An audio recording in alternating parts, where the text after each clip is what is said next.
The way people live their lives and interact with each other has taken the biggest shift. Having immediate access to information, instant connectivity to people, and globalized voices are wonderful gifts. Social media has become a key part of the modern lifestyle. It brings us closer and made our lives easier. It seems at first that there's nothing to worry about and everything is fine until it's not. I recently watched the Netflix documentary The Social Dilemma, and there's no way I will let the chance to make content about it pass. This documentary greatly shows the bad effects of social media to its users and even to the world. Indeed, social media is a great and helpful tool, but like everything else, there are downsides in using all those platforms. So let's now dive deeper into the dark side of social media. First, social media is not inherently bad. I'm not here to demonize social media and say you don't need to use it at all. However, it can ruin your life and you don't even know it. There are tons of videos on YouTube that talk about how social media is affecting our mental health and our life. You can see many people share their stories saying that quitting social media is the best decision they ever made simply because it made them happier and for some cures their mental health issues. But why do they really feel that way? Short answer is they become free from seeking validation, free from social media addiction, free from comparison, free from unnecessary information, gossip, and drama, free from what others expect to see from us having a more productive life, enjoying the present moment and not constantly distracted by our phones. And the long answer is that our brain is not static. The human brain can adapt to change even in adulthood. The organization of brain circuitry is constantly changing as a function of experience. In neuroscience, this is called neuroplasticity. This brain plasticity is associated with changes such as memory and addiction. We can easily be addicted to certain things, and this is where all the social media are good at using your psychology against you. They want you to get hooked and stay on those platforms for the longest time possible. Have you ever wondered why all social media are free? Simply because we are its product. Without social media users, they cannot generate income, so they make it so addictive by studying human psychology and knowing how their users can stay on for the longest time. Because staying longer on those platforms mean more money. The more ads you see, the more revenue they get. All social media are not just biologically addictive, they're also designed to be addictive. The like button, reactions, scrolling, notifications, tagging, comment sections, stories, and posting are just some of the many features they make that let you get hooked and stay on longer. And the amazing part is, they know what you want. We are not seeing the same things when we are using all those platforms. What you see is based on the recorded details of your previous activity. All your actions are being tracked so they can manipulate you to stay longer by providing you with the things you want to see.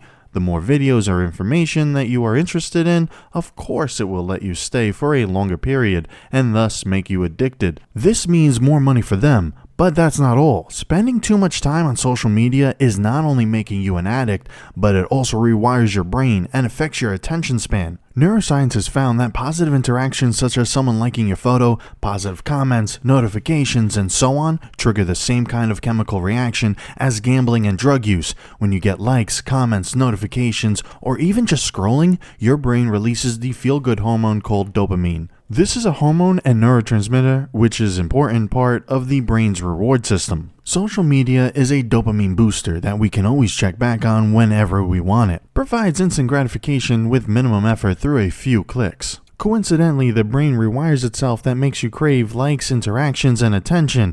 Also, it makes your brain prefer instant gratification from your phone over the hard task, leaving you unmotivated, addicted, distracted. But what really is the reason why we post, share, comment, or anything on social media? Is it the likes, comments, attention? Well, it's all a part of it. But that's not really. It is the validation social media is all about, showing off your life. What you post is the reflection of what you want others to see, whether you want to be seen as pretty, intelligent, funny, cool, friendly, or rich. That gets validation with the likes, comments, and attention you get. Most people love to talk about themselves.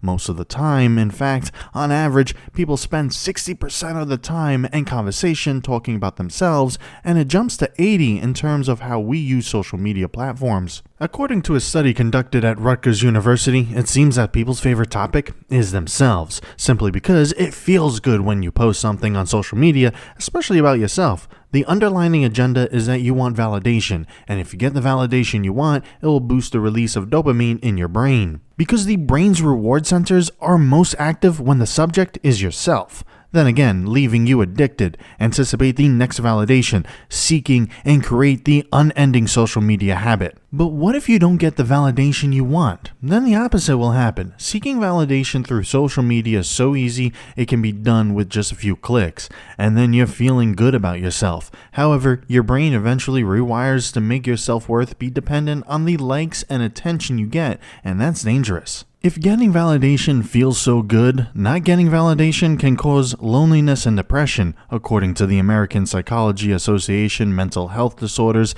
increased significantly over the past decade. Depression and suicide greatly increased since social media became mainstream and part of everyone's life. This is scary. More and more people have their mental health declining. How social media affects our mental health can be caused in several ways and can affect people to a different degree. Human beings are social creatures, and social media is made for us to be socially connected. We need other people in our lives to thrive and survive. We need to connect and interact with others to ease some pain, stress, anxiety, or depression. Social media was intended to keep us connected with each other. Ironically, for many people, the opposite has happened. Many people rely solely on social media to connect. While it has some benefits, it is never a replacement for real-world human interaction. The face-to-face interaction is the one which triggers the release of hormones that reduce stress, make us feel better, and be more positive. Relying only on a virtual connection on social media can actually make you feel lonely, isolated, depressed, or even disconnected from the real world. This is often experienced by people who have low self-esteem.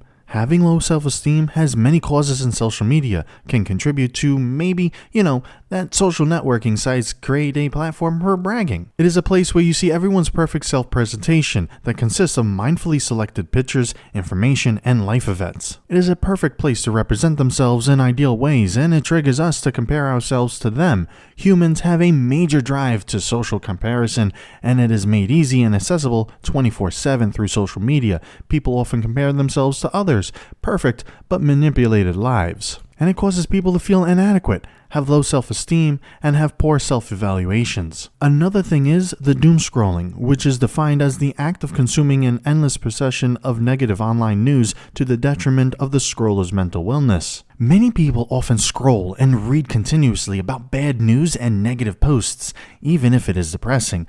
There's this idea that people tend to have that if they know everything, they're not missing out, and this will lead you to fall into doom scrolling. We must admit, not all that you see on social media is helpful because some are mentally harmful and some are nonsense. If you are constantly bombarded and paying the most attention to negative content, of course it can contribute to depression. We can think about it this way. In the body's perspective, there's this famous phrase that says, "You are what you eat."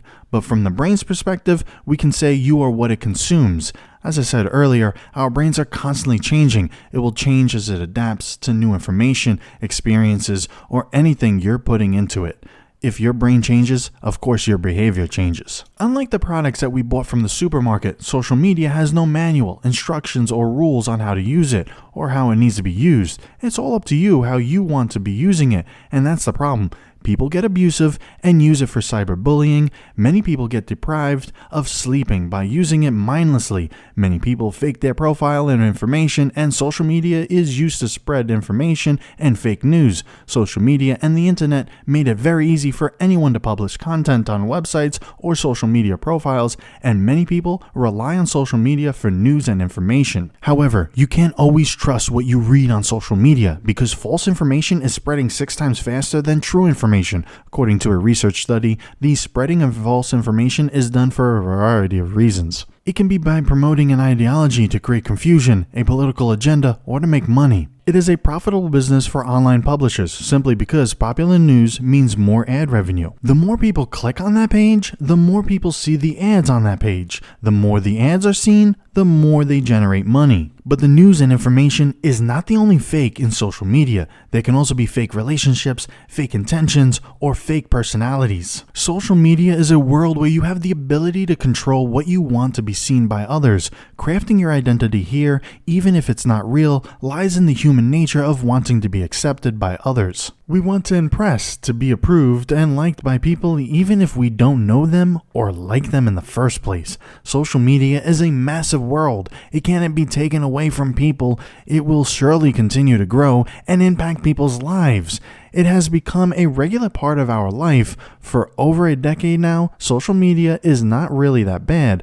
All I said in this video is the negatives of it. But of course, there's a positive side to this, and maybe you already know what it is. The negatives of social media can be detrimental to people's lives, and you have to understand that although it is so addictive, still the power on how you use it, how often you use it, or whether you will still use it is in your hands. If you want something to change, make a change yourself.